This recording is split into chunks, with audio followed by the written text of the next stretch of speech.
जीवन में एक दिन मृत्यु सभी की होती है, लेकिन सभी के प्राण अलग अलग तरह से निकलते हैं। मरते समय किसी का मुंह टेढ़ा हो जाता है तो किसी की आंखें उलट जाती हैं। ऐसा क्यों होता है, तो चलिए हम जानते हैं इस वीडियो में कि शरीर से आत्मा कैसे निकलती है।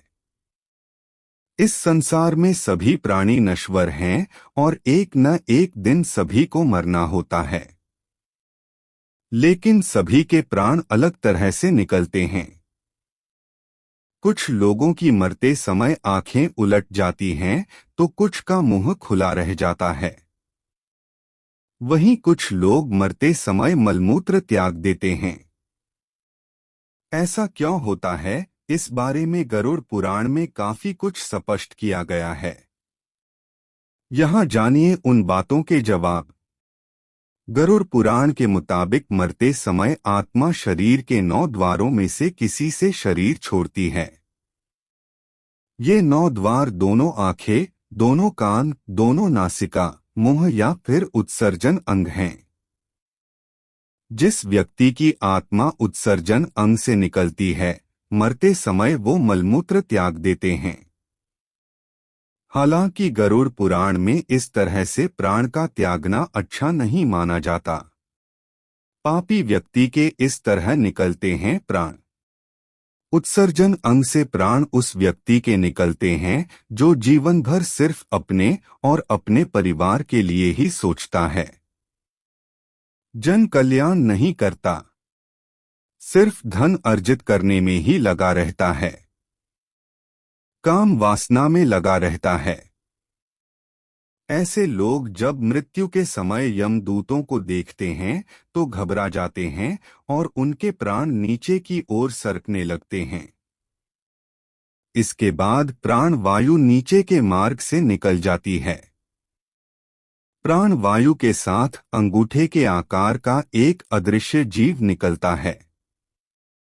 यमराज के दूत उसके गले में पाश बांध देते हैं और अपने साथ यमलोक लेकर जाते हैं।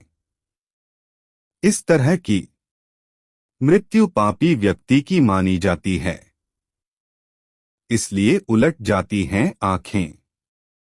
गरुड़ पुराण में भगवान विष्णु गरुड़ को बताते हुए कहते हैं कि जो लोग मोह माया से ग्रसित होते हैं और जीने की बहुत ज्यादा चाह रखते हैं और अपने परिजनों से जिनका मोह बहुत ज्यादा होता है, ऐसे लोग मन से वैरागी नहीं हो पाते। ऐसे लोगों की मृत्यु निकट आने पर आंखें काम करना बंद कर देती हैं, कान से सुनाई देना बंद हो जाता है, कफ अधिक होने लगता है और वो चाहकर भी किसी से कुछ बोल नहीं पाता। ऐसे लोग परिवार के मोह के कारण प्राण नहीं छोड़ना चाहते। फिर यमराज के दूत बलपूर्वक उनके प्राण निकालते हैं और ऐसे में जब उनके प्राण आंखों से बलपूर्वक निकलते हैं तो आंखें उलट जाती हैं। धर्मात्मा लोगों के निकलते हैं मुंह से प्राण। शास्त्रों के अनुसार मुंह से प्राण वायु का निकलना बड़ा ही शुभ माना गया है। मान्यता है कि जो लोग जीवन भर धर्म के मार्ग पर चलते हैं, उनके प्राण मुंह से निकलते हैं और उन्हें यमलोक में बहुत कष्ट नहीं भोगना पड़ता। ऐसे लोगों के प्राण जब मुंह से निकलते हैं तो उनका मुंह टेढ़ा हो जाता है। गरुड़ पुराण में भगवान विष्णु ने बताया है कैसे निकलते हैं शरीर से प्राण। मरने के बाद क्या होता आत्मा के साथ? ऐसे निकलते हैं शरीर से प्राण।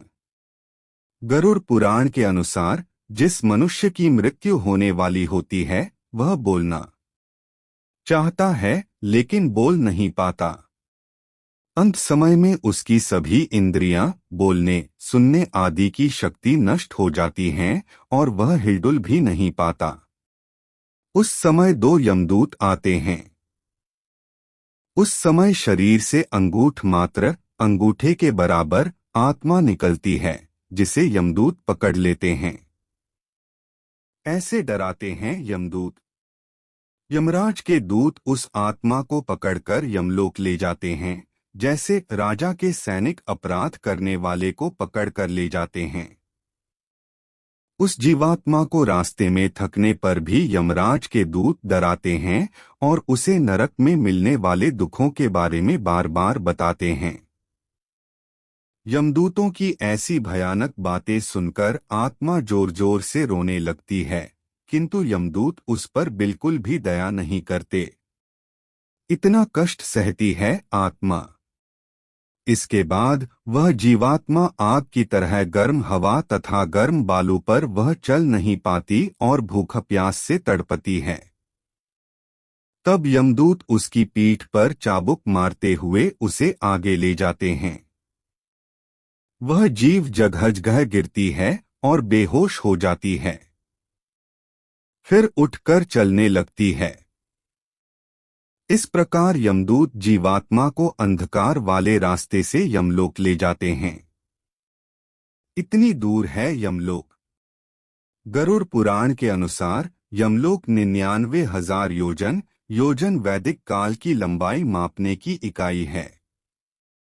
एक योजन बराबर होता है 4 कोस यानी 13 से 16 किमी है।